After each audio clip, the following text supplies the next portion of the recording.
یہ عمران خان کے معصوم ذہن میں ہے کہ پورے پاکستان سے لوگوں کو آ کے ڈی چوک پہ اکٹھا کر دو. پتہ نہیں کیا وجہ ہے خان صاحب کوئی اس چیز کی انڈرسٹینڈنگ ہی نہیں آ سکی. میں نے درجنوں ویلاگس اور ٹی وی پروگرامز میں اور پتہ نہیں کتنی دفعہ میں اس چیز کا کہہ چکا ہوں, روتے روتے بیٹھ گئی آواز کسی سودائی کی.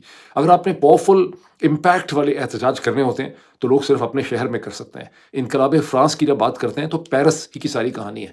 اگر آپ کو واقعی معنی خیز طاقتور سسٹین احتجاج کرنے تو پھر لوگوں نے کراچی میں احتجاج کرنا ہے, کوئٹہ میں احتجاج کرنا ہے, انہوں نے گجرانوالہ میں احتجاج کرنا ہے, انہوں نے لاہور میں احتجاج کرنا ہے, انہوں نے پشاور میں احتجاج کرنا ہے, انہوں نے پنڈی میں احتجاج کرنا ہے, انہوں نے فیصل آباد میں احتجاج کرنا ہے, انہوں نے سیالکوٹ میں احتجاج کرنا ہے. یہ جو عمران خان صاحب کے معصوم ذہن کے اندر یہ ایک تصور ہے کہ ڈی چوک پہ لوگ آ کے پورے پاکستان سے ان کو اکٹھا کر لو, وہاں بیٹھ جائیں گے. پتہ نہیں کیوں عمران خان صاحب کے ذہن میں وہ جو امریکنز نے جعلی انقلاب پیدا کیے ہیں گزشتہ 20-25 برس میں, CIA اسکرپٹڈ, جس میں روز ریولوشن ہے, اورنج ریولوشن ہے, وہ سارے کے سارے, جس میں نیو یارک ٹائمز آ جاتا ہے کور کرنے, BBC آ جاتی ہے کور کرنے, مغربی حکومتیں دباؤ ڈالنے لگ جاتی ہیں, وہ سب اسکرپٹڈ ریولوشنز ہیں. پاکستان کے لوگوں کے ریولوشن کے ساتھ کوئی بیرونی طاقت جو ہے وہ نہیں کھڑی. سو یہ کہانی قصہ کہ آپ اگر ڈی چوک میں لوگوں کو اکٹھا کر لیں گے تو لاکھ لوگ آ جائیں گے تو اس کے امپیکٹ سے شاید حکومت جو ہے وہ فال کر جائے گی, یہ بالکل ایک مفروضہ ہے جو بہت زیادہ لوگوں کے ذہن کے اندر پایا جاتا ہے. بہرحال یہاں پر انہوں نے جو کچھ بھی کیا ہے وہ انہوں نے اپنا ایک مورل امپیکٹ اور طاقت کی دھاک بٹھانے کے لیے انہوں نے کیا ہے. اسی طرح سے جنرل عاصم منیر جو کہ سائیکوپیتھ ہے, اس کا ذہن کام ہی اس طرح سے کرتا ہے. کل رات انہوں نے BLA کو, TTP کو اور جتنے بھی بلوچ انسرجنٹ گروپس ہیں ان سب کو انہوں نے جسٹیفائی کر دیا ہے. مجھے سنا ہے کسی نے مجھے کہا ہے کہ BLA والے جو ان کے لوگ ہیں وہ اپنے ٹویٹر ہینڈلز کے اوپر کہہ رہے ہیں کہ اب پتہ چلا پاکستان کے لوگوں کو کہ ہم نے ہتھیار کیوں اٹھائے ہوئے ہیں. یہی چیز TTP کی ہے. انفیکٹ مجھے یاد ہے کہ جب سانحہ ہوا تھا آرمی پبلک اسکول کا 16 دسمبر 2014 کا, اس وقت ISPR نے ایک گانا بنایا تھا کہ بڑا دشمن بنا پھرتا ہے جو بچوں سے لڑتا ہے. اس وقت تو ہم میں سے کوئی بولا نہیں, لیکن اصل حقیقت یہ تھی کہ وہ جو دشمن تھے TTP کے, یہ جو بھی ٹرائبلز تھے, انہوں نے پیغام یہ دیا تھا کہ تم لوگ ہمارے بچوں کو مارتے ہو. یہ جو F-16 لے کر ہتھیاروں کی بمباری کرتے ہیں, انہوں نے کبھی اپنی وحشیانہ بمباری میں یہ دیکھا ہی نہیں, سوچا ہی نہیں کہ آپ اپنے ہی لوگوں کے اوپر ایئر فورس کی بامبنگ نہیں کرتے. انہوں نے نیچے عورتوں, بچوں, مویشیوں سب کو ایک ہی طریقے سے یہ مارتے رہے. کبھی ان کو خیال نہیں آیا کہ کیا کر رہے ہیں. انہوں نے ان کو میسج دیا تھا کہ ہم بھی تمہارے بچوں کا قتل عام جو ہے وہ کر سکتے ہیں. اور یہ ایک حقیقت ہے جو اب کھل کے ہمارے سامنے آ رہی ہے. یہ اسلام آباد میں جو کچھ ہوا, اسے تاریخ میں اسلام آباد میسیکر 2024 سے یاد رکھا جائے گا. اسلام آباد میسیکر آف 2024. لیکن اس میسیکر نے پاکستان تحریک انصاف کے اندر کی جو گندی سیاست ہے اس کو بھی بہت بری طرح سے ایکسپوز کیا ہے. ساری ہی پاکستان تحریک انصاف کی جو لیڈرشپ ہے, جس سے آپ واقف ہیں, دیٹ اسٹینڈز ایکسپوزڈ. سارے اس وقت ننگے ہو کے آپ کو نظر آ رہے ہیں. میں اس وقت بہت زیادہ تفصیلات میں نہیں جانا چاہتا, لیکن جو میں ایک بڑا افسوسناک پہلو دیکھ رہا ہوں کہ بجائے اس کے کہ یہ پاکستان تحریک انصاف کے لیڈرز کے اندر اتنی اخلاقی جرت ہو کہ یہ اس واقعے کے فوراً بعد کل رات کو ہی پورے پاکستان میں احتجاج کی کال دے دیتے کہ ہمارے ساتھ جو کچھ ہوا ہے ہم اس پہ احتجاج کرتے ہیں, انہوں نے بغیر کسی پراپر مشورے کے 2-4 لوگوں نے ان کے اندر سے مل کے, بغیر کسی ان کی جو کور کمیٹی ہے, پولیٹیکل کمیٹی ہے, اس کی کنسنسس کے بغیر انہوں نے اپنے احتجاج کو کال آف بھی کر دیا. پورے پاکستان میں کسی اور کاؤنٹر احتجاج کی اپیل بھی انہوں نے نہیں کی. اور اس وقت یہ بجائے اس کے یہ کہنے کے کہ جو کچھ کیا ہے یہ جنرل عاصم منیر نے کیا ہے, یہ کہنے کے بجائے یہ پورا کا پورا الزام جو ہے عمران خان کی اہلیہ بشرا بی بی کے اوپر پھینکنا چاہتے ہیں. اور یہ یہاں پر, اور یہ اس طرح سے کہہ رہے ہیں کہ یہ اس لیے ہوا ہمارے ساتھ کہ بشرا بی بی ہمیں ڈی چوک کی طرف لے گئیں. بھئی وہ تو ڈی چوک کی طرف اس لیے لے گئیں, آپ کا جہاں تک تعلق ہے آپ تو کبھی بھی ڈی چوک کی طرف جانا ہی نہیں چاہتے تھے. انفیکٹ آپ تو کبھی بھی کوئی مؤثر احتجاج کرنا ہی نہیں چاہتے تھے. ڈی چوک کی طرف تو اس لیے لے گئیں کیونکہ عمران خان نے کہا تھا کہ ڈی چوک کی طرف جانا ہے. اگر آپ لوگ یہ سمجھتے تھے کہ ڈی چوک کی طرف نہیں جانا تو آپ کو عمران خان, پھر آپ کو ریزائن کر دینا چاہیے تھا. آپ کو عمران خان کے سامنے رکھنا چاہیے تھا کہ ہم سمجھتے ہیں کہ ڈی چوک کی طرف جانے میں خطرہ ہے, یا ہمیں کوئی اور ہم بارگین بھی کر سکتے ہیں, یا یہ کہ اگر عمران خان ہماری بات نہیں مانتے تو آپ کو چاہیے تھا کہ آپ ریزائن کر دیتے. لیکن پاکستان تحریک انصاف کے اندر کے جو اس وقت پولیٹیکل ڈائنامکس ہیں اور کون کیا کر رہا ہے, وہ میں ایک اگلے ویلاگ میں بہت تفصیل کے ساتھ ان کے ٹویٹس وغیرہ دکھا کے اسکرین پہ میں اس کو ڈسکس کروں گا. ابھی میں اس اسلام آباد کی جو ٹریجڈی ہے, جو اسلام آباد میسیکر آف 2024 ہے, میں اس کی طرف واپس آنا چاہتا ہوں.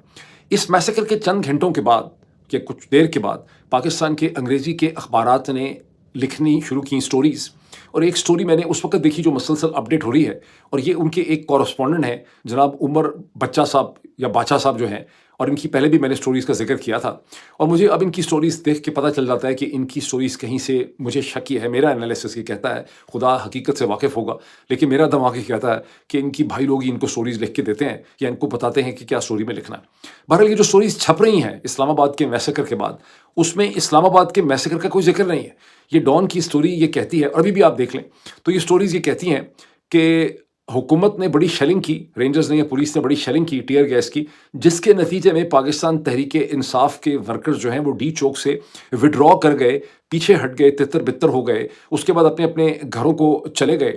یہاں پر کسی قسم کی مرسنریز کی شوٹنگ کا یا رینجرز کی شوٹنگ کا ذکر نہیں ہے، صرف بعد میں تو تحریک انصاف نے اپنی احتجاج کی کال واپس لے لی ہے، وہ اس کا وہاں پر ذکر ہے۔ اچھا، یہ میں کیوں آپ کو سنا رہا ہوں، اس کی ایک بڑی خاص قسم کی اہمیت ہے۔ اس میں دیکھیے کہ آپ نے یہ بھی سنا ہوگا کہ جو کرائم سین ہے اسے بعد میں دھو دیا گیا ہے۔ آپ یہ بھی سن چکے ہوں گے کہ رات کو ہی ایمبولینسز کے ذریعے جو ڈیڈ باڈیز ہیں، پہلے انہوں نے بہت شیلنگ کی، اس کے بعد انہوں نے سنائپر فائر کیے، اور پھر انہوں نے جو ڈیڈ باڈیز ہیں ان کو انہوں نے قبضے میں لے لیا۔ سو آپ ایگزیکٹ فگر بتا ہی نہیں سکتے، سبھی لوگ کہہ رہے ہیں کہ 100 سے زیادہ لوگ جو ہیں جو مسنگ ہیں، ان کو اسیوم کیا جا رہا ہے کہ سب کو گولیاں لگی ہیں۔ بہت زیادہ لوگ 100 کا فگر ٹویٹر پہ کوٹ کر رہے ہیں، لیکن انہوں نے باڈیز قبضے میں لے لی، اس لیے آپ کے پاس 100 باڈیز جو ہیں وہ موجود نہیں ہیں۔ اچھا، اب اس کی کیا اہمیت ہے میں آپ کو بتاتا ہوں۔ آپ میں سے بہت سے لوگوں نے ایک کتاب کا، ایک ناول کا نام سنا ہوگا، ہو سکتا ہے آپ میں سے کچھ لوگوں نے یہ ناول پڑھا بھی ہو۔ اس ناول کا نام ہے 100 years of solitude. 100 years of solitude یہ بہت مشہور ناول ہے انسانی تاریخ کا۔ اس کے اوپر گیبریل گارسیا مارکیز جو ہیں کولمبین جو رائٹر ہیں، ان کو میرا خیال ہے اسی کے اوپر نوبیل پرائز بھی ملا تھا لٹریچر کا۔ اس ناول میں ایک کہانی ہے، اس میں بہت سی کہانی ہیں، اس میں کہانی ایک کریکٹر ہے ہوزے آرکیڈیو سیگنڈو، جو ایک لیبر موومنٹ کا لیڈر ہے، ایک لیبر ورکر ہے، لیبر لیڈر ہے کولمبیا کے اندر، اور یہ فکشنل کہانی میں اس کا ذکر ہے، اور وہ ایک بنانا کمپنی کے اندر کام کرتا ہے، فروٹ کمپنی کے اندر، جہاں پر وہ ایک اسٹرائک آرگنائز کرتا ہے۔ کمپنی جو ہے وہ سب لوگوں کو کہتی ہے کہ فوج کو بلا لیتی ہے، فوج کہتی ہے کہ ٹھیک ہے آپ کے ساتھ نیگوسیشن کریں گے، آپ لوگ ٹرین اسٹیشن پہ آ جائیں۔ ٹرین اسٹیشن پہ فوج ان کے اوپر فائر کھول دیتی ہے، اور سارے کے سارے 3000 ورکر جو ہیں ان کو مار ڈالتی ہے۔ اس کے بعد ان سب کی جو ڈیڈ باڈیز ہیں، ان کی لاشیں جو ہیں، انہیں ٹرین کے ڈبوں میں ڈالا جاتا ہے، اور ٹرین کو سمندر میں لے جا کے انہیں سمندر میں پھینک دیا جاتا ہے۔ یہ جو ہوزے آرکیڈیو ہے، یہ somehow or the other مرتا نہیں ہے، اس کو ہوش آ جاتا ہے، یہ سمندر کے کنارے سے یا کسی طرح سے باہر نکلتا ہے، اور اپنے گاؤں اور بستی مکانڈو میں واپس پہنچتا ہے۔ وہ دیکھتا ہے کہ مکانڈو میں کسی کو پتہ ہی نہیں ہے کہ 3000 ورکرز کا قتل ہو گیا ہے، اور اگر کسی کو تھوڑا سا شک ہے بھی یا اس نے سنا بھی ہے تو اس کی بات کرنا نہیں چاہتا۔ پاکستان کے حالات دیکھ کے، ڈان اخبار کے، ٹریبیون کے، پاکستان کے ٹیلی ویژن چینلز کے حالات دیکھ کے مجھے 100 ایئرز آف سالیٹیوڈ کی بہت یاد آئی۔ ابھی جو 100 ایئرز آف سالیٹیوڈ کا جو کربناک واقعہ ہے، جو خوفناک واقعہ ہے، یہ اصل میں ایک اصل واقعہ ہے، اور اس کا تعلق ہے 1928 بنانا میسیکر کے ساتھ۔ بنانا یعنی کیلا، 1928 بنانا میسیکر جو کولمبیا میں ہوئے، اور یہ میسیکر اس وقت ہوئے جب یونائٹڈ فروٹ کمپنی جو ہے وہاں پر اسٹرائک ورکرز نے کی، جب ورکرز کا اور مینجمنٹ کا کوئی آپس میں ایگریمنٹ نہ ہو سکا، وہ اپنے حقوق مانگتے تھے، بہتر فیسلٹیز مانگتے تھے، اپنی تنخواہوں میں اضافہ مانگتے تھے، بالکل پاکستان کی طرح کی کہانی ہے۔ تو یونائٹڈ فروٹ کمپنی نے فوج کو بلا لیا۔ یونائٹڈ فروٹ کمپنی کو امریکہ کی حکومت کی سپورٹ حاصل تھی، فوج نے فائر کھول دیا، کہتے ہیں 2000 سے زیادہ لوگ جو ہیں وہاں پہ اس وقت مر گئے تھے۔ اس واقعے کو سننے سے آپ کو اسلام آباد کے واقعے کے بارے میں بھی ٹھیک طرح سے تھوڑا اندازہ ہو گیا ہوگا۔ اگر آپ کو سمجھ آ گیا ہے تو بہت آپ کی مہربانی، نہیں سمجھ آیا تو بھی آپ کی بڑی مہربانی۔ قصہ مختصر یہ ہے کہ جنرل عاصم منیر تمغہ امتیاز ملٹری، دی بچر آف اسلام آباد، اور پاکستانی فوج کے جو جرنیل ہیں، انہوں نے پورے پاکستان کو 100 ایئرز آف سالیٹیوڈ جو ناول ہے اس کے گاؤں مکانڈو میں بدل دیا ہے، جہاں پورے گاؤں پہ دہشت بھی ہے، سب کو پتہ بھی ہے کہ فوج نے قتل عام کیا ہے، لیکن کوئی اس کا ذکر کرنا نہیں چاہتا، کوئی اسے ماننا نہیں چاہتا۔ جب آپ پاکستان میں ڈان کو دیکھتے ہیں، ذرائع ابلاغ کو دیکھتے ہیں، تو آپ کو یہ حقیقت بڑے واضح طور پر وہاں پہ نظر آتی ہے۔ گیم پلان جرنیلوں کا یہ ہے کہ ہم نے دہشت بھی ڈال دی، دھاک بھی ڈال دی، ساری موومنٹ ہم نے ڈیموکریسی کی ختم کر دی، ہم نے ان کی کمر توڑ دی، اور بلکہ ایکسپیکٹڈ ہے کہ آج کے دن میں جب میں بول رہا ہوں، شاید یہ لوگ پاکستان تحریک انصاف کو بین کرنے کے لیے، اسے دہشت گرد تنظیم بنانے کے لیے کوئی فکٹیشس واقعہ کہ رینجرز کے لوگوں کو پاکستان تحریک انصاف نے اپنی گاڑیوں کے نیچے کچل ڈالا ہے، رینجرز کے اوپر دہشت گردی کا حملہ کیا ہے، some thing naan since like that کا کیس بنا کے، یہ بہت ممکن ہے کہ آج کے دن میں یہ پاکستان تحریک انصاف کو ایک ٹیررسٹ آرگنائزیشن کے طور پہ بین کرنے کی بھی کوشش کریں، اسے رول آؤٹ نہ کریں۔ میں نے ویسے بھی دیکھا نہیں ہے اس کی ڈیٹیلز، لیکن اسے آپ رول آؤٹ نہیں کر سکتے۔ لیکن گیم پلان ان کا کیا ہے؟ گیم پلان یہ ہے کہ ہم دہشت ڈال بھی دیں، لیکن وہ دہشت کی جو ایویڈنس اور اس کی ڈیٹیلز ہیں وہ ڈاکومنٹ نہ ہو سکیں. اسی لیے آپ کو اخبارات کے اندر اس کی کوئی ڈیٹیل اس مرسنری کلنگ کی یا یہ جو یوز آف فائر آرمز ہے یا آپ کو آٹومیٹک ویپنس کا، اس کی کوئی تفصیلات آپ کو صرف ویلاگرس کے پاس مل رہی ہیں، آپ کو پرنٹ میں نہیں مل رہی ہیں.